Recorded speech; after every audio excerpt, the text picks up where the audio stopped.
Welcome to No Bunts, the podcast for the casual baseball fan here on the Athletic Baseball Show. I'm Tass Mellis in studio in Atlanta, and with me, it's super producer JD. Hello.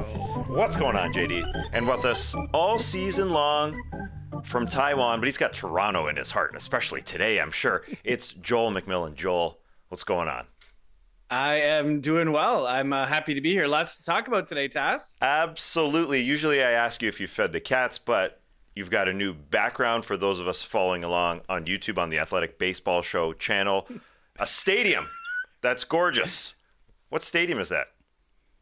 Okay, Tass, I'm going to give you a clue. It's in the country you were born in. So it looks like the Skydome. That's incorrect. Okay. It's got old Skydome vibes. I thought maybe you put this weird roof on it. It's in Vancouver? No, go east of Toronto. That's the Montreal. It's the Olympic Stadium. Yeah. Oui, je suis au Stade Olympique. Shout out to grade 5 French. I remembered that. It looks different on a green screen. You can see with it poking through my a little green poking through your headphones. Hey, I love it. It looks like you're on the field. It feels great to be with you here, Joel. Yeah, I've got a Jays jersey on. I've got to be completely honest. I had to put it on today with this Yankees-Jays feud that we'll get to. But to be truthful here, I haven't washed it since I wore it a month ago on this show. So we're playing a doubleheader here, a month apart, I guess. But I had to wear it. I mean, we've got a feud to talk about. Quick housekeeping. Make sure you're checking out the Instagram account. Joel's doing a lot of great work over there. It's no_bunts.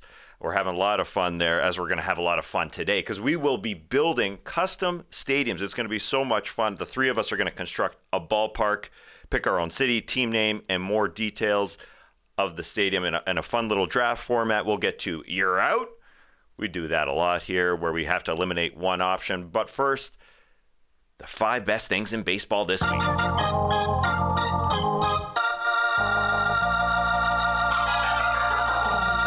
We got a great batch, Joel. You're going to give us the best value free agents from this past offseason, but we got to start in Toronto. I got Toronto in my brain thinking that the Olympique Stadium looks like the Skydome in the Rogers Center, where we had a legitimate baseball beef. Monday, Tuesday, the Yankees and the Jays got into it. The Jays accusing the Yankees of cheating.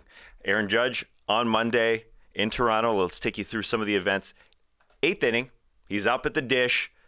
First 3 pitches, he side-eyes his own dugout. He's looking into his own dugout as he's squaring up for the pitch. He's getting ready for the pitch. 3 times he looks over to his own dugout. Jay's broadcasters caught it. Incredible stuff by Schulman and Buck to catch it right there. Later in the at-bat, 3-2, side-eyes the dugout again and then goes yard on that same pitch. So was he getting signals from the dugout? Well, after the game, he said there he was looking there because he wanted his team to pipe down about the umpiring. Okay, interesting stuff. Is Jay Jackson tipping pitches? What's going on? Well, post-game, John Schneider, Jay's manager, said that the third base coach was way out of the box. The Yankees' third base coach may have been picking up the signals from the catcher, relaying it to the bench, who relayed it to Judge. Well, Judge will say, hey, that was my second home run of the night. You can't fault me for just banging home runs. Well, the next night, it continued. Yankees starter Domingo Germán tossed from the game for having a sticky substance after just 3 innings. Yankees say it was rosin, this and that. The umpires checked it. He's out of there. The Jays coaches yelling about the third base coach, Luis Rojas, being outside of the box again. You even saw John Schneider, Joel, say to someone, "Shut up, fatty." You can read his lips. Yeah. I mean, this is all in 2 games of a baseball game. And then the 8th inning again, Aaron Judge staring directly at the pitcher, directly at Eric Swanson, not taking his eyes off the pitcher for 1 sec, goes yard, and he breaks a maple leaf in center field. It hit off the corner of a maple leaf. The national symbol of our home country, Joel. So what's your take on all of this? Yes, this is grade A Japanese Wagyu beef, the finest of fine beefs. It's great. As a fan, I absolutely love it. I mean, as a Blue Jays fan, I love it. It creates drama. It creates great entertainment. I've enjoyed it. I mean, it's crushing as a Jays fan, the past two nights, to lose these two games at home. Yeah, I didn't even include that because it's almost an afterthought. But yeah, Judgy, 3 home runs, 2 games, and taking care of business. It's in Toronto too. It's tough. But I mean, Judge is Judge. I mean, and he always hits well in Toronto too. But Tess, I just wanted to bring up a couple points. In all of this, as exciting as it is, I think it's a bad look on both sides. I think it's a bad look on New York in the sense that, they vehemently denied Judge cheating. And, I'll let you be the judge on that. I'm not going to try to, convince you one way or the other. But for them to vehemently deny it, and then the next night, their pitcher gets busted for cheating. It's a bad look for New York. I feel Boone was being really petty. I mean, I thought it was entertaining, but it was also, he was being very petty about the Jays third base coach, telling him to get back in the box and things like that. So I think it was a bad look for New York, but I also think it was a bad look for Toronto too. I don't like Schneider, saying what he said. I'm not offended by it. I just think it's kind of, a bit low class, and Toronto just kind of looks whiny, and it looks like they're making excuses. And, Tass, I love Shulman. I love Buck. Like, I grew up listening to these guys, but I think you need a bit more evidence than just Judge kind of glancing over his bench. I understand how it looks a bit odd. Well, I guess Tass, they were just pointing it out. Right. But I mean, he's locked in. He's locked in on the Okay, so you're saying there's additional, but just to defend them, Judge is locked in the batter's box. He's ready to hit, and they caught his eyes looking towards the Yankees dugout, which is odd. I think that's fair to say. But you're saying Shulman went further than that. Well, I was reading, like, kind of in the article after Shulman, I'm kind of paraphrasing, but he said, I don't want to go throwing accusations around, but, well, then don't frame it like that. Don't say it like that. I mean, he's kind of accusing them without directly coming out and saying it. Again, I love Shulman. Like I said, he's one of my favorite. One of the greats, but I think you kind of got to be a bit careful with something like that. I think, sure, you got to be careful, but he was making an observation in their defense. I think they did an incredible job of seeing that as it happened. The hitter's eyes just glancing over, and in the end, evaluating the whole thing. Did they do anything wrong? The Jays said. Unless they have some giant, Astros-like operation over there where they're using some other sort of technology, that is totally within the rules of baseball to be signaling to their hitter that the pitcher is tipping pitches, which it sure felt like may be happening in that instance. But as we've talked about, the Yankees third base coach way out of the box, and maybe he is the one sending the signals to the dugout. Yeah, and also too, Tat, just another point. Jay Jackson actually said after the game, I think actually with an interview with The Athletic, someone had spoken with him. Yeah, Jay Jackson, who may have been tipping the pitches, right? Yeah, he even had said, like, I was tipping, or I was probably tipping. And he seemed to take it like a pro. He said, if that's the case, like, that's fine. All the power to them, if I have a tell. And that's completely within the rules of the game. That's just part of baseball. It has been for forever. So I'm not going to be critical of that, but Tass, it's exciting. I really hope we win tonight, because Tass, if New York comes in and sweeps us, I know it's only May, but I mean, it will just really hurt the soul if we drop this game tonight. And even in the first game, we were losing 7-0. We had a late rally, and then I thought, when Jermaine got kicked out, we came back and tied it up. I was like, oh, we got this momentum, and but it was exciting. If you're a baseball fan, great drama, great excitement, gotta love it. Yeah, and that's after the Jays swept the Braves over the weekend, who are obviously playing extremely well. It is Yeah, when you zoom out and you see Herman toss the next day, it's a bad look for Aaron Boone. Yeah, I didn't mention that was funny that Aaron Boone was complaining about the Jays third base coach being out of the box the next day. Very funny stuff. And it was Schneider with the fatty comment. It was also the pitching coach Pete Walker that was the most vocal about the third base coach Luis Rojas doing the pointing and yelling for him to get back in the box. In the end, I really don't think the Yankees did anything wrong. The Herman incident aside, we're talking, big picture Astros, like people trying making that comparison. You got to say it's unfounded. And I will say, Joel, you mentioned this beforehand, Alek Manoah, Jay's starter, also called Garrett Cole a cheater. Yeah. Earlier on this season, he was on Serge Ibaka's show. Try and follow along with that. He was on Serge Ibaka's cooking show, former Toronto Raptor, and called Garrett Cole a cheater. A lot of juicy stuff here. Yeah, Tess, as a Jays fan, I love them. Of course, I'm going to love them, but they just make it so difficult sometimes. I think they just need to listen to the No Doubt song, Don't Speak, okay? Just chill out. Just relax, stop with the comments, stop with the insinuations. And, Cole, Manoah said that about Cole, and he's followed that up with, he's been one of the worst starting pitchers this year. Cole beat him in a head-to-head game early in New York. Now, that said, that was Manoah's best game of the year. It was a very close game. And then Manoah had made a comment earlier in the year. He said, pressure is what they put in tires. And since he made that comment, he's 1-4 with an ERA over 6 and a WHIP approaching 2. I love Manoah, but he just needs to kind of chill out and focus on being a better pitcher. I think the pitch clock task is having a really big impact on him. He's one of those guys, and I've read that a couple different places. So I hope he gets it together. I will. The talent's there, but just kind of chill out on, if you want to trash talk, you got to back it up.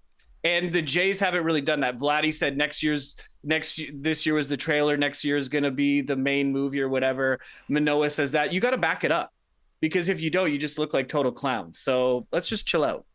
I love this yin and yang that we've got going on. I didn't really expect it from you, Joel, but you want to be the calm one. Put it in neutral. Let's figure this out on the baseball field. While I say, turn it up a notch. Keep the chatting going. You are a true Jays fan. You live and die with them. I heard the we in there. They're 6 games above 500. They're now tied with the Yankees, as the Yankees have picked up a couple games, and we'll see what happens as we record here Wednesday night. You mentioned the pitch clock. That brings us to a related number 2 here on our 5 best things in baseball this week. Kenley Jansen, Red Sox closer, just converted his 400th save. Congrats to him. Our friends at the 3-0 show were debating if he's going into the Hall. And then, with everything looking up for Kenley, he had a very bad 24 hours. What happened with Kenley Jansen, Joel?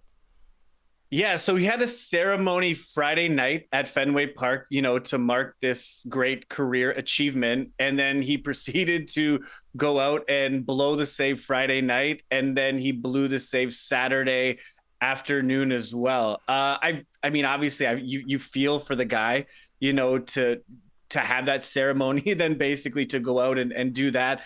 And Red Sox fans, Tess, aren't exactly forgiving, but I don't blame them. Although, Tess, I don't think any fan base would be very forgiving if your closer went out and blew 2 consecutive games. It's just bad timing. Relievers they can be very hot and very cold. Guys are up and down all the time. I think it's just bad timing. And I just feel bad. It really kind of takes the shine off what should be, a great story and a great accomplishment for him. But it's early. The Red Sox I feel have kind of been punching above their weight. They got swept by St. Louis. I think they've dropped 1 of 2 to Seattle this week. So they're kind of coming back to earth. But I just kind of feel bad for Jansen. It's just a tough 24 hours. The AL East has been absolutely incredible. All 5 teams above 500, including those Red Sox, as you said, punching above their weight a little bit. Kenley Jansen going there for his first season there has looked really good. And I did mention the pitch clock fiasco with Kenley Jansen specifically. I know we've been talking about the pitch clock a bunch this season, but it really hasn't caused a lot of problems, even with Jansen, who, according to the website Baseball Savant, he was the slowest pitcher last season, hasn't had a problem with it this year. But in one of those saves opportunities, Wilson Contreras of the Cardinals was able to find a way around the rule. So Contreras was hitting against Kenley Jansen, and you can't, here's the rule, you can't start your motion until the pitcher is ready. So, I'm sorry, until the hitter is ready. So that's the rule there. So Wilson Contreras, he got in the box with 1 foot, and he raised his bat and looked toward the mound a couple times, basically multiple pitches, but his feet weren't in the box fully. Both of his feet weren't in the box, if you're following along with me. So Kenley Jansen started his motion and was immediately stopped, and a ball was called. And it happened again. Contreras ready for this. I mean, they told him, obviously, and he said it after the game, I found a way around the rules to sort of raise my bat, look toward the mound, but not fully put my feet in, and another ball was called, and he got on base. He was the tying run, and he needed a way around that because in 7 at-bats against Kenley Jansen, he had never been on base, and so that was one sneaky move there. And I'm kind of tired of these little tricks around the rules. There haven't been too many of them. We got a Scherzer, doing his thing as always. But really, I think we're going to stop talking about these pitch clock rules. But that was just one point of how Contreras got around the rules for Kenley Jansen, who's still at 35 years of age. He's throwing harder than he was earlier in his career. And he's doing really well. I mean, as we said, a bad 48 hours, but he's showed up well for the Boston Red Sox. So I had to throw that in there, even though I hate myself when I bring up these pitch clock stories. I gotta be honest.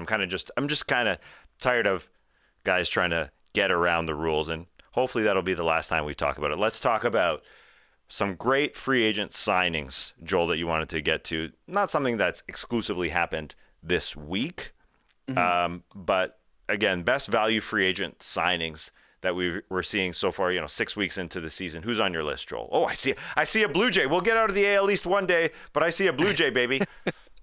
Yeah, Tass, I feel like we're spending a lot of time there this show so far. But the best value free agent signing so far, to me, I mean, it's a slam dunk. It's Kevin Kiermaier, the Toronto Blue Jays. He signed for $9 million this year. He signed for a 1-year deal. Tass, he's the best number 9 hitter. I mean, the guy gets a ton of base hits. He's got speed. He's a great defender. He just completely changes the dynamic of that outfield. And Tass, outfield defense is really something that Toronto has been lacking in recent years with Teoscar Hernandez and Gurriel and Springer. I mean, Springer is a good defender, but the corner outfielders were just not great defenders at all. So, having a guy like Kiermaier come in who's a plus defender just completely changes the dynamic. And he's a great number 9 hitter, Tass. He's the best number 9 hitter, I feel, in the league. He turns the lineup over. He gets big hits. He does everything you want from a baseball player. He's already posted, now Tass earmuffs, he's already posted 1.4 wins above replacement. Thank you. Which is very good. So yeah, I mean, at $9 million, I mean, I feel that's the absolute best value free agent. And I just wanted to give honorable mention to 2 other players, Nathan Eovaldi, the pitcher for the Texas Rangers. Now, he's making $17 million. You're like, yeah, $17 million. That's a lot of money. But I mean, that's kind of, when you look at the market for pitchers, I mean, for context, Verlander and Scherzer are making, I think, over $40 million or close to it. And even, the DeGrom, who is a teammate of Eovaldi's in Texas, is making much more too. But I mean, Eovaldi, goes deep into games. The last 3 games he's pitched 8 or more innings. He's had a complete game. All 3 of those have been wins. I feel he's a big part of Texas's early success this year. I've always liked Eovaldi. I've seen a lot of him in the AL East. He's pitched for a couple AL East teams. He's always been good. So I feel like it's $17 million, when you're looking at what some pitchers are getting, $17 million, and what he's put up is great value. And the other honorable mention, Tass, is Cody Bellinger. Basically, the Dodgers let him go. He just kind of got space jammed. I don't know what happened. His talent just disappeared after his MVP season. A lot of people said it was because of the shoulder injury that he suffered. That might be true, but he was a great player, and then all of a sudden he wasn't. He signed a 1-year deal with the Cubs to rebuild his value. Also, I think at $17 million. All of his numbers are up. His power numbers are up. He's walking more. He's getting more hits. And Taz, just for context, last year in 144 games, he posted a 1.4 F-WAR, in 1.8 F-WAR. And this year, just by mid-May, he's already posted a 1.4. So he's basically almost, his value, he's basically almost put up the same WAR in basically 5 or 6 weeks than he did in a whole season last year. And I love Bellinger. I mean, he's a great player. I always like his personality. I think he's just a funny dude. He's a chill dude. So it's good to see him back. And I think Tass, if he keeps this up, he's a shoo-in for comeback player of the year for sure. Quickly with that stat, 1.8 versus 1.4, you're saying for Bellinger this year versus last. So last year he posted in 144 games, he posted a 1.8 F-WAR, and this year he's already posted a 1.4 F-WAR. So he's basically almost that's exceeded his output. Oh, so that's a cumulative stat. So he will eventually reach 1.8 is what you're saying and surpass it. Oh, I mean, if he keeps this up, he left. I think he left the game the other night. He got hurt. I don't know how serious it is, but I mean, if he keeps on his trajectory, he'll pass this by the end of May. Because wins above replacement, just this regular stat, drop in the F. We're not hitting F5 here. It's just regular WAR. That's not a cumulative stat. That's just wins above replacement. No, it is a cumulative stat. You accumulate it as the year towards the end goes on. As the year goes on. Yeah. So I mean, it can increase and it can decrease. Yeah. Oh, okay. Very interesting stuff. I'm sure we'll go through those stats one day. But Cody Bellinger, yeah, he's great, and he made a great catch against Houston. They're wearing their Space City jerseys, their City Connect jerseys, and he goes up into space into center field. He's done that a couple times. Did it against his old team, I should say, the Dodgers.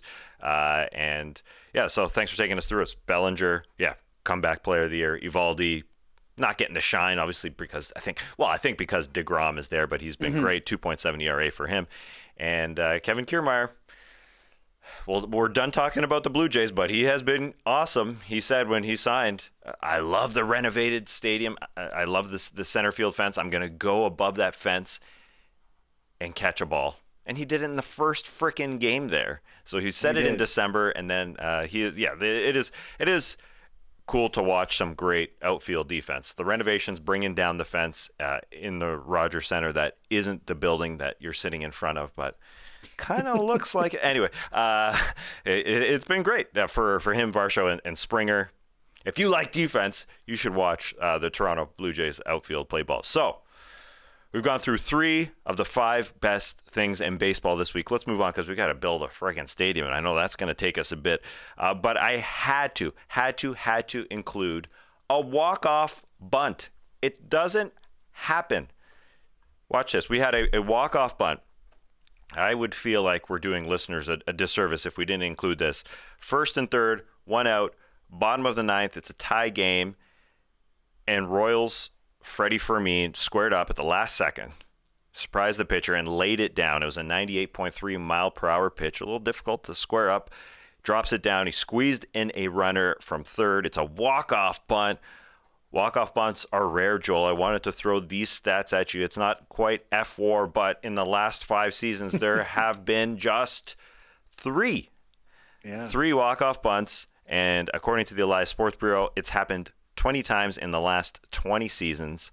And for a point of reference, in the last 20 seasons, there have been 63 no-hitters and 215 3-home run games. So it's far more rare than those. A couple interesting ones. John Lester had a walk-off bunt as a pinch hitter. Really weird. Wow. With 2 strikes in the bottom of the 12th inning against the Mariners in 2016. Melvin Mora had one against his rival Yankees in 2007. And there was 3 in the playoffs. Ramon Hernandez going back in Game 1 of the 0-3 ALDS between his A's and the Red Sox. So that's one of 3 in postseason history, just to throw a few out there. But the show is called No Bunts. I saw a walk-off bunt. I got to appreciate a guy squaring up and finishing off a game. I love it. I like it in that instance. We obviously don't see a lot of bunts in today's game. But in that instance, it's a smart move. Yeah. Yeah, Tess, I hate bunting to sacrifice a runner. It's such a waste of an out. I know some people might disagree with me, more the old school fan, but it's just a waste of an out. But bunting for a base hit, I'm all for. It's an exciting play. If you're good at bunting and you think you can make it, absolutely go for it. I feel like, you still see guys bunting for hits. That's not completely absent in the game anymore. Just bunting in general is down because, kind of the strategy of the game has evolved a bit. But I love bunting for a base hit, and I have no problem for it. Just bunting to get a guy over, absolutely just no. Get out of here. Miss me with that. That's why we're called No Bunts. Although in this instance, as Chris J says, amongst the bleacher creatures watching YouTube, he says, yes, bunts. And he also says it's more rare than an inside the park home run. A walk-off bunt, more rare than inside the park home run. I don't have the stat on that. Not totally clear, but hey, if someone's saying amongst the bleacher creatures, then I'm good with it. And I believe it. So moving on here before we build our own stadiums, last story we want to get to from the week that was in MLB. The Diamondbacks, Christian Walker didn't like a couple calls when he struck out. Next inning, from the bench, he did some clapping for a teammate, and he was ejected. Excuse me? What happened, Joel? Yeah, I mean, just what you said. I don't think it was malicious or anything, and I don't even really... apparently it wasn't even sarcastic. I mean, it might have been, but who knows? But yeah, Walker basically got tossed, and you can kind of see his reaction. He throws his hands up. Tess, I gotta be real. This bothers me. The umpiring, I feel, has progressively gotten worse, and it's beginning, I feel, to have an effect on the on-field product. And the reason I say that, Tess, is because the ejections are just so quick. And if you get in an umpire's face and you want to swear at them and stuff like that, okay, you're out of the game. I get that. But guys these umpires just have a quick trigger finger, just the slightest thing. And this is, case one of, I feel, dozens and dozens of these cases in recent years where a guy doesn't even really do something that warrants an ejection. Tess, go back and look at old games from the 70s, 80s, 90s, and even early 2000s. Players and managers would come out and would get animated. I love watching that kind of stuff. I feel like a lot of ball fans do. And, some of those guys got ejected, but not all the time. But now it's you throw your helmet down with a bit of force and you're kicked out of the game, or you kind of give the umpire kind of a bit of a look and you're out of the game. That's ridiculous. People don't come to see the umpires. Tess, imagine you go with your family and, you're on vacation and you really want to see Mike Trout, and you pay good money. And this is maybe your only chance to see Mike Trout. And he just slightly argues a call in the first inning and he's out of the game. Well, that ruins your whole experience. That just leaves a bad taste in my mouth. Stuff like that needs to be out of the game. I'm all for robot umps, write it down. I'm all for robot umps. They're coming, and hopefully that will kind of, okay. Well, hopefully that will negate, some of this, because it's just foolish. You don't come to see the umps, you come to see the players. It's ridiculous. Yes, my family would hate seeing umpires. I actually put on my umpire / catcher mask recently that I found in my garage.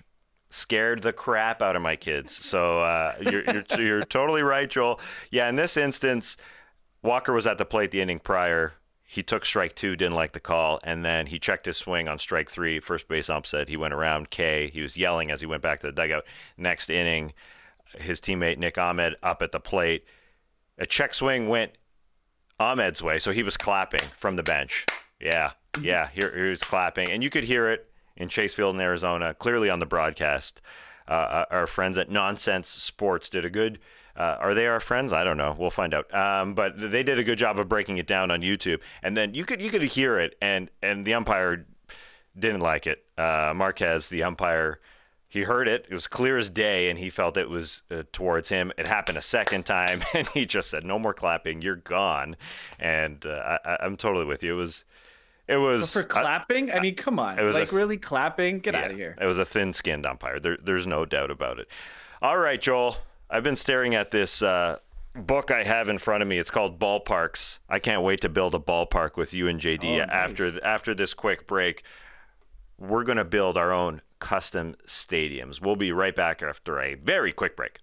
The weather is finally warming up outside, so you want to enjoy your weekends. You want to get out there, enjoy the sun, the warmth. What you don't want to do is spend all your time on your lawn, and Sunday is going to help you not worry about that. Sunday is everything you need to get the lawn you've dreamed of this spring. Go to getsunday.com/MLB show and enter your address to get a customized plan created just for your lawn. No trips to the store or hauling heavy bags since they ship straight to your home. You just need a hose to apply Sunday. You can fertilize your whole lawn in less time than it takes to watch an episode of your favorite TV show or listen to your favorite podcast, The Athletic Baseball Show. And they only use ingredients you can feel good about. No harsh chemicals, no long waiting periods, no trying to keep your kids and pets off the lawn. Simply apply, let it dry, and you're back to enjoying your yard. Sunday is easy and affordable. Some lawn care services cost up to $1,500 a year. Sunday's full season plans start at just $109.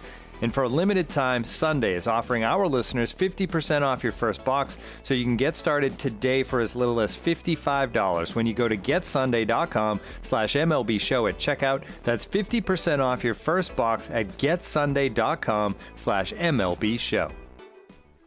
Welcome back to No Bunts. We are building our own custom stadium. We've been waiting to do this for a while here on No Bunts since the beginning of the season. We're going to build our stadiums using these 4 categories. We're going to pick a city and team name.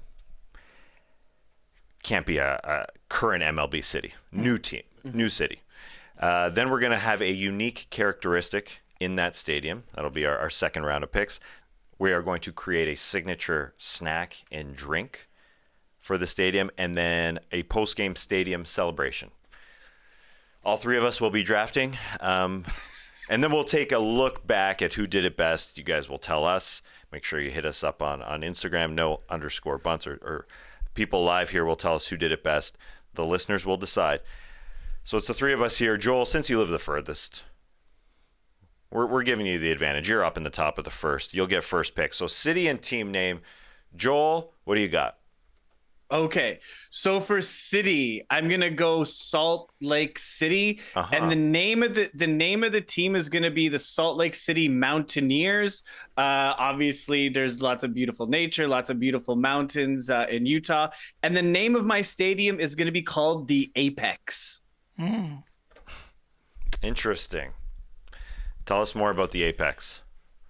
Just the name, the name that you're going. I know it's self-explanatory. It's a mountain. Done.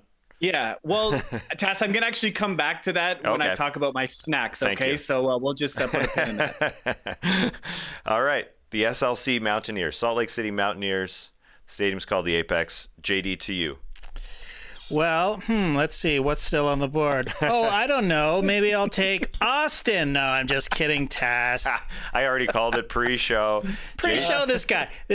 We're supposed to be doing a draft. I've got like 8 teams, 8 cities here, and then the WhatsApp fires up, and it's like, oh, by the way, guys, I'm taking Austin. I'm like, what? Okay, it wasn't even on the list. It wasn't on the list. It wasn't on the list, but Salt Lake City was on my list. So you're welcome, Joel. It's on MLB's expansion list. MLB's expansion list as well. They might be having a team in Salt Lake City. JD, you got a list what doesn't include Austin, but you had to reveal the pre-show secret. Damn, man. I've got a basketball. I got a basketball show to get ready for. I didn't want to pivot. I'm ready with Austin. Spoiler alert, I'm going with Austin. Fair enough. I'm going, this was at the top of my list anyways. I'm surprised neither of you wanted it. Montreal, guys, come on. I just had a great episode of Is This Good with Ariel Helwani 2 weeks ago. Talked about how he was riding home on the subway from Shea Stadium, the final Expos game he went to. Tears as a child running down his cheeks. So devastated that Montreal was losing their MLB team. So I'm going Montreal, and they're going to be called the Montreal Smoked Meat. I like that. Actually, I like that. I mean, a lot of beef talk today, so why not? All Montreal right. Smoked Meat. Great stuff. Great stuff. All right. I don't know how I can follow that up, but I'm going to Austin. Mm-hmm. We've got an automatic rivalry with the Rangers and Houston. You go up to 35 to go to Dallas, to Arlington. You go down the 45 to get to Houston. I'm calling them the Austin Grackles. What the hell's a grackle? It's a grackle. It's a menacing bird. A grackle. Yeah. Oh, so is that an actual bird, or that's just a way to... No, it's a bird. Oh, really? Yeah, and they're common in the Austin area. Okay. I've done my research, contacted some family members in Austin. Basically, I passed this off to them, but I think they've done incredibly well. It's a menacing bird in the Austin area. It's got they kind of like crow-like look. It's like a handsome crow. I'm looking at one right now. Handsome crow. Yeah. Thank you. They're going to be pecking all those Houston Astros Rockets. I mean, I think we've got a good rivalry going. We're starting off with the SLC Mountaineers, the Montreal Smoked Meat, and the Austin Grackles. Great start, Joel. Let's go to the unique characteristic of your ballpark. Okay, so I've never been to Utah, but it honestly looks like one of the most beautiful places on earth with all of the mountains and the nature. You know, Tass, you were there recently, were you? Didn't you guys go there in the winter? All of us were there for the NBA All-Star game in that's February. right. Yeah. Spectacular. Looks absolutely beautiful. So Tass, to me, like my kind of unique feature is the center field view. Mm-hmm. It has to it's going to be completely open, and so you can see the Rocky Mountains in center field. That's going to kind of be the centerpiece of my stadium. And instead of having bleachers, I'm going to have like an open AstroTurf area. The Salt Lake City Bees, the minor league team, their stadium's actually pretty good. It kind of does this. And it kind of highlights the beauty of the mountains. So instead of like a standing room, it's going to be like kind of a sitting area. So you've got the beautiful center field view of the mountains. And Task for the exterior of the stadium, it has to be a retractable roof because of the weather. But I want it to be all glass, and I want it to resemble a mountain. I want it to resemble like an actual beautiful mountain, and it would all be transparent. So you would get all of the natural light in, and you'd have to play a lot of day games because I really want to accentuate the beauty of Utah. So that would kind of be my unique features, just having that beautiful center field with the Rocky Mountains in the distance. I'm already nicknaming it the greenhouse because that's kind of what you're like with the glass roof, you know? It'd be so hot in there. Can you imagine? Oh, they got air conditioning though. We'll throw in some AC. The Nippon Hokkaido ham fighters have a similar design, but their roof is not it's not transparent, but center field is all glass and it just looks absolutely beautiful. It's a brand new stadium. You can go check it out.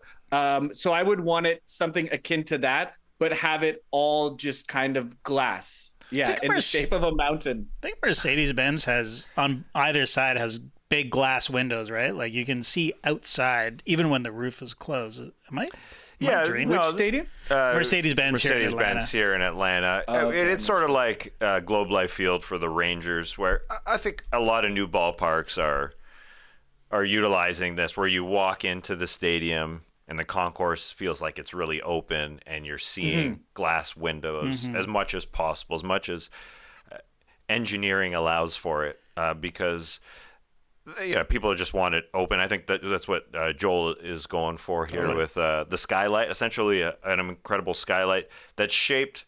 Go ahead.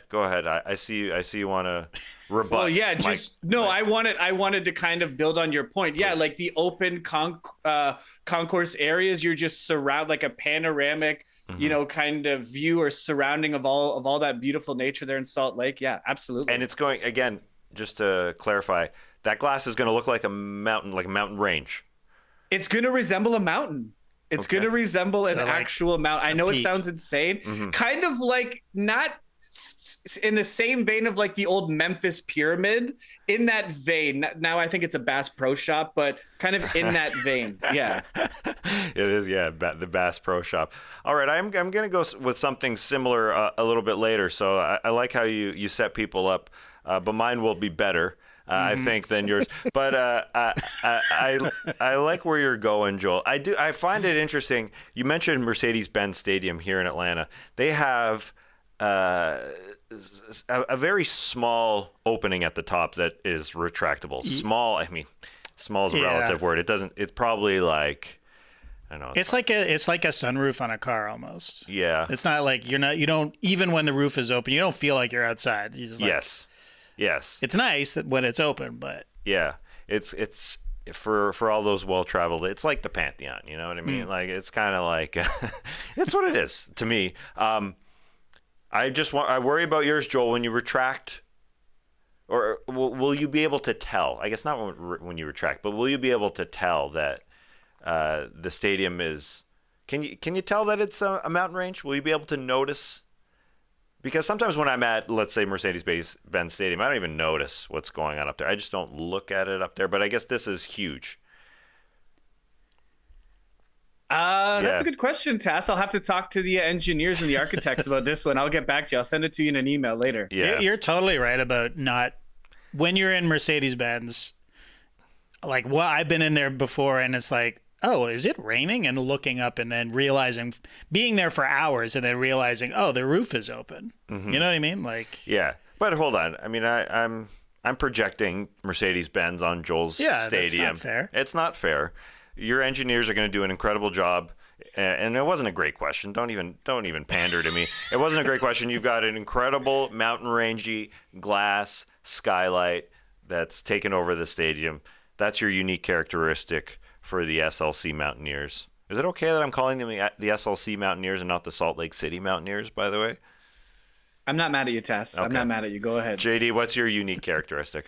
So we're going to build the stadium in Old Montreal, which is going to be difficult. So it's not going to be the biggest stadium, but it's going to be, I want to incorporate it somehow into Notre Dame Basilica.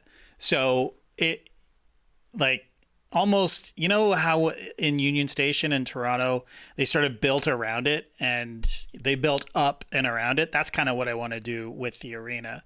Yeah. Or even Scotiabank Arena to some Yeah, exactly. Degree, yeah. Great one. That was an old post office, I believe. Yeah. So, yeah, that's what I want to do. So inside it'll be almost church-like, and I'm already nicknaming the... we'll buy whatever corporate sponsor wants to, the Tim Hortons Dome or whatever we want to call it. But it's going to be nicknamed the church, and everything's going to be, religious iconography from all religions around, the similar, scenic views, windows, but they're going to be stained glass. You know what I mean? Mm-hmm. And the stained glass are going to be like the patron saints of baseball and stuff. You're going to have name is super. Rance Mullenix will be on one, It's the first name that came to my head. But yeah, we'll call it the church, and it's going to be in Old Montreal. It's going to be really, really convenient to get there on the, what do they call it there? The Metro? Yep. And then people from Toronto just hop on the Via Rail. They'll go up there. It'll be Canada's second team. Everybody's going to be really excited about the Montreal Smoked Meat. I can't wait. All right. So, yeah, the church is employed in there. Stained glass, a lot of glass. Got to be able to see outside. Very important stuff, as we saw in Utah. Very, very, very important with Joel Stadium as well. Getting good feedback here for both of you guys. Great. On YouTube here, Chris J says, great themes, guys. Sounds like a beautiful venue. And love the name Grackles for me. So we're doing great. Wow. Everybody, we're doing great. We're neck and neck here. All right. So the church, it's a nickname. Very, very similar to me, where I'm going with my my Austin Grackles venue. Mine will be called the Violet Crown. Probably just the Crown, because the area of Austin is known as the Violet Crown. That's a nickname. And the stadium is going to look like a crown. So encircling the top of the structure will be points of the crown, essentially. Like it's literally going to be and feel like a crown. We're going to get so many damn aerial shots of this place. That's what we're going to do. That's just what we're going to do. There's going to be a lot of purple. It will be called the Violet Crown Stadium, I think. And I think people will say, we're going down to the Crown for a game. And yeah, that's the thing. That's the thing. It'll look like a crown. I think even with Joel's, we're relying here on engineers to take us into the 21st century of ballparks. Like make them look as unique as possible, like objects. So I'm excited. You're not worried about Kansas City Royals coming after you saying, hey, you're cutting our grass over here. That's our thing. That's what we do here in engineering and baseball. We take a little bit from everybody. Okay. I am a little bit more worried about the Sacramento Kings basketball team. I'm stealing a lot from them. Oh, you lighting a beam after every? Well, we'll get there. We'll get there. We'll get there. All right. So the signature snack and drink category here, Joel, for the Salt Lake City Mountaineers. Okay, so Tass, in my research, I found out some interesting stuff about Utah, and there is a very famous pastrami hamburger. Now, for the record, this burger did not originate in Utah. It originated in Southern California, but according to people in Utah, they perfected it. So this is my stadium snack. It's an open bun pastrami burger, toasted brioche bun, a tomato, Swiss cheese. Task, cover that with Russian dressing. Here's the name, but here is the name of the burger, because I'm gonna throw it out to everybody here. It's either gonna be called the Pastrami Peak or the Salt Lake Summit. Oh, I nailed that. Absolutely nailed it. I can tell how excited you were to tell us that. I felt like I was all afternoon. Felt like I was at a Salt Lake City restaurant on opening day, and the employee of the month was serving me. But yeah, it was great. I love pastrami too. Like it's one of my favorite deli meats. So put it up there. Nice. And they do in Montreal too. Maybe you guys can collab a little bit. So Pastrami Peak or the Salt Lake City Summit. It's an open-faced pastrami burger. Did you call it a sandwich? Yeah, burger. Yeah, it's basically an open-faced burger. Yeah, so their one is just like a traditional burger, and I think they use a sesame bun. I'm just gonna slightly change it, and they serve it with Thousand Island dressing. Come on, Thousand Island dressing, get out of here. Russian dressing. Isn't that the same thing? They're not. They're not. They're different ingredients. I looked it up. Yeah, okay. I won't get into it, but they're very similar, but they're not the same. Yeah. Wow. Too bready? Are you worried about that aspect with your brioche bun, or is it a crushable, soft, squishy bun? Oh, you can crush this, Tass. You can crush it actually and metaphorically. You can do both. Okay, I wonder. Dig in. I wonder. The Salt Lake City Summit. I think the Summit is better than the Pastrami Peak. But you know what? Both are great. All right. So the Pastrami Peak, Salt Lake City Summit, open-faced pastrami burger with Swiss cheese and Russian sauce on a brioche bun. There you go. There you go. Sounds No delicious. drink. I thought you made up these categories. Oh yeah, drink. Yeah, drink. We're just gonna keep it simple because Utah's a bit more chill. We're just gonna go traditional Arnold Palmer. Just a nice, refreshing Arnold Palmer. Nice. A virgin Arnold Palmer. Okay. Well, there's no alcohol in an Arnold Palmer. Yeah. There's no verge. No, yeah. Some people are making it into an alcoholic beverage, but you're right. Okay. You're right. Turning it into a John Daly, but I'm going to keep it Arnold Palmer. You're right. Okay. JD, what's your signature snack and drink? Yeah, I mean, it's Montreal. It was sort of a Sophie's choice, so I'm taking two of my favorite things from Montreal and mashing them into one. So we got Montreal smoked meat. Sorry to cut your grass, Joel, but pastrami, good. Montreal smoked meat, better, in my opinion. I mean, they're very, very, very similar. And then I'm taking that and I'm putting it on a Montreal bagel. So it's like a smoked meat sandwich on a Montreal bagel. And I'm keeping it simple too. I don't know if this is traditional, like Montreal deli, but a Cots. Remember Cots? the soda brand. Oh yeah. It was like one of those brands of pop where you're at the grocery store and you're just like, hey mom, let's get some Coke, and they're like, we have Coke at home, but it's not Coke, it's Cots. Yeah. Which is not the same, but RC Cola. Yeah. exactly. Yeah. But Cots actually makes a really good black cherry soda. So that's, and I think Cots might be a Quebec company. So we're going Cots black cherry soda along with the Montreal smoked meat on a Montreal bagel. Took two things that people love there, the smoked meat and the Montreal bagel, combined them. Is it too much? I don't know. Oh, sounds amazing. Yeah. All right. Okay. Good feedback. Okay. I'm going to keep up with my my sort of regal theme with my Violet Crown Stadium. We're going down to the Crown, and we're just going to have turkey legs. They do really, really, really great. It's like we're eating at medieval times. Yeah, I was going to say. They do really great smoked meat barbecue in Texas. That's what they do. So the turkey legs are going to be top notch. The drink to go along with it is going to be in a regal sort of chalice. Mm-hmm. It's going to be plastic, probably, but reusable. And yeah, bring it back and fill your chalice with Longhorn Lager, as we pander to the Hook'em Horns.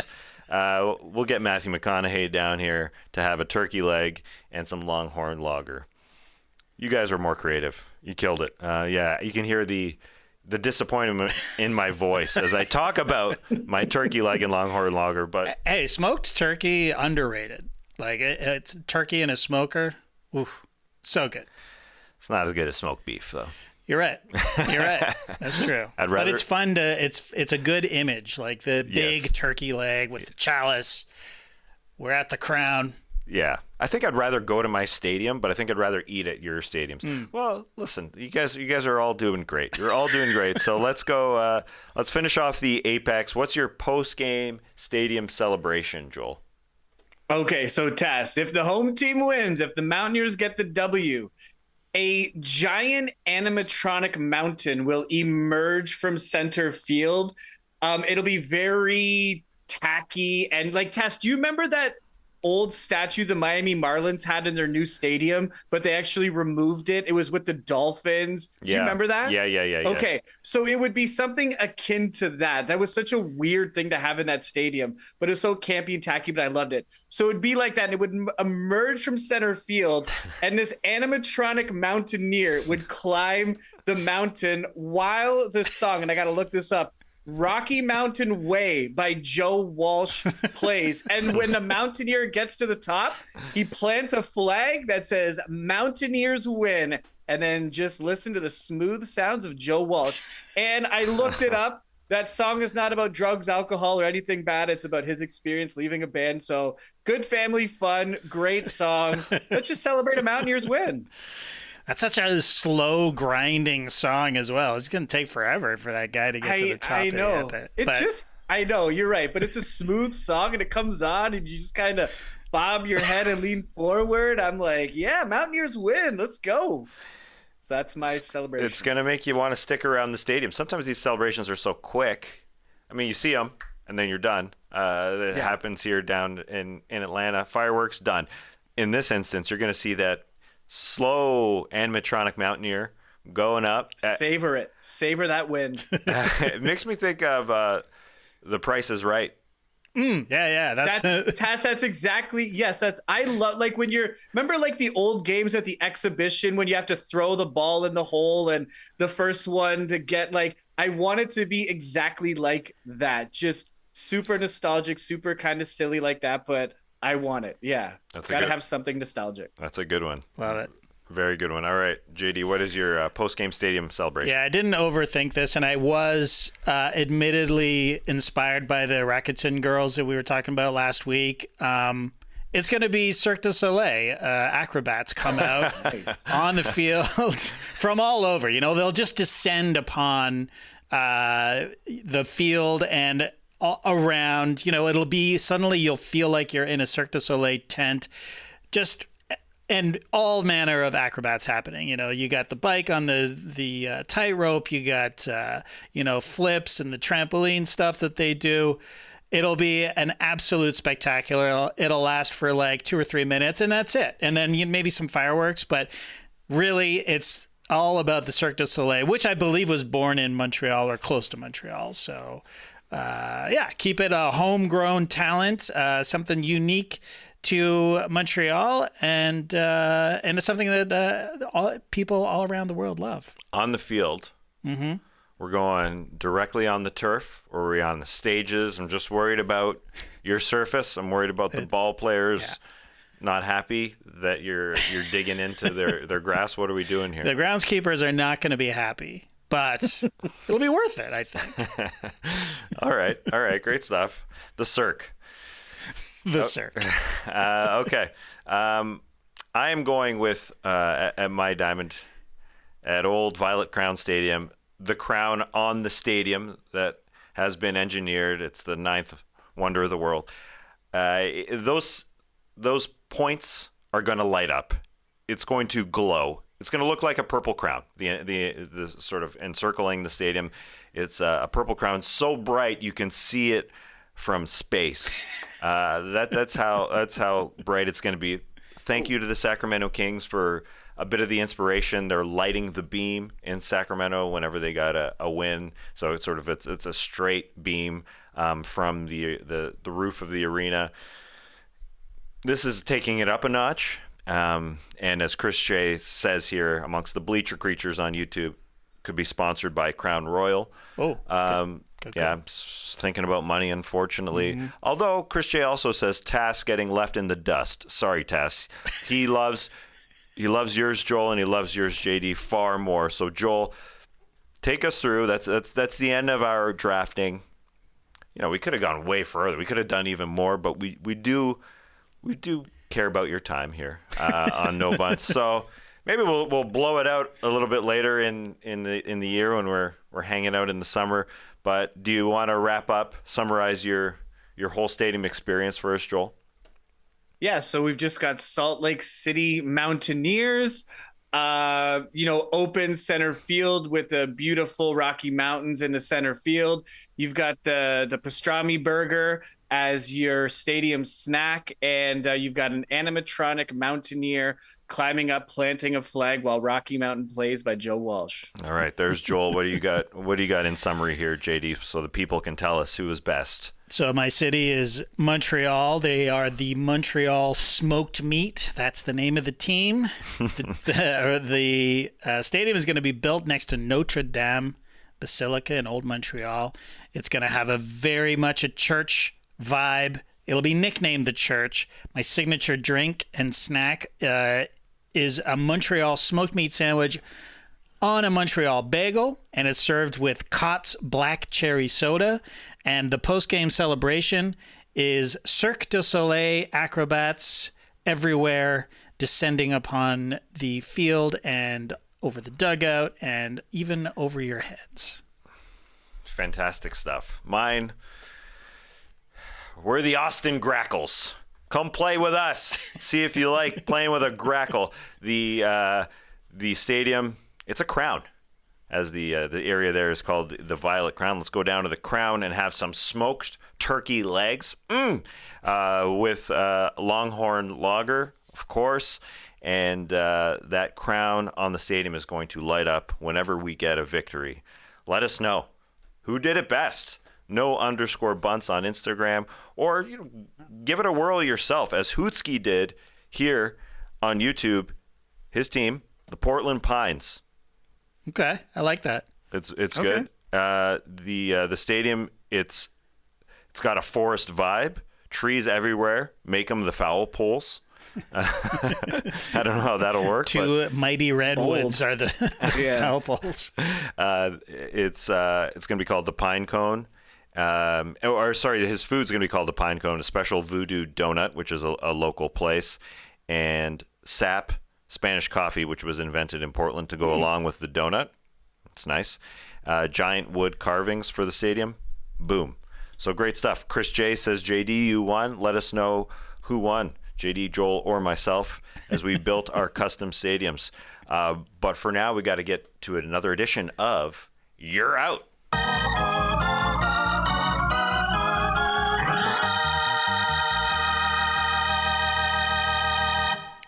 It's a fun recurring segment here on No Bunts. We all must eliminate one of the objects in Yer Out. This week, this is a perfect segue. Who came up with this segue? It was Joel McMillan. Stadium home run celebrations. So we've got the Mets Big Apple, that rising apple in center field just comes out.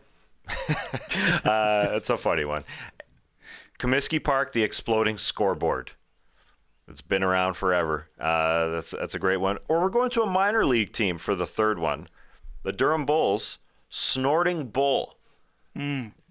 Just snorts that fog substance or whatever he's doing. Joel, which one are you eliminating? The Mets Big Apple, Comiskey Park, exploding scoreboard, or the Durham Bulls, snorting bull? Cass, I picked these three, and I got to be honest, I like all of them. Yeah. But I have to get rid of the Mets Apple. I just I like it. I like how it's been around for a long time, but I love the exploding scoreboard. If you look back and see old videos of the one they had at Old Comiskey Park with like the Winston cigarette and Coca-Cola ads, just so much lights. And the pinwheels, it just looks so good. The new one looks okay too, but I just like it for that. And then, I mean, a snorting bull, really? I mean, how much cooler can you get? There's a couple of videos on YouTube, Tass, of players, and I know that it doesn't show it in the picture, but it says, hit the bull, win a steak, hit the grass, win a salad. I think that's kind of clever and funny too. So sorry, Mets Apple, but I will say this. I love the Mets Apple, think it's cool, but for the purpose of this exercise, Mets Apple, you're out. Hey, that's why we do this. It's a tough exercise. 3 great stadium home run celebrations. JD, what's your opinion on this? And were you aware of all 3 of these celebrations coming into this show? I think I was aware of the Durham Bull just simply from the movie. Is it not in the movie? Maybe. It must be. It must be. I right? believe so. Yeah. I believe so. We're keeping that. As you say, Joel, it's just cool. I don't want to be I think I'm going get rid of the apple, but I don't know. What's this? What is the exploding scoreboard? It's literally just fireworks, right? Yeah, it's just basically like pinwheels and the scoreboard lights up and they shoot off fireworks. The old one was a lot more colorful. Okay. You know what? Get rid of that one. Yeah, okay. It's interesting because it's pretty nostalgic.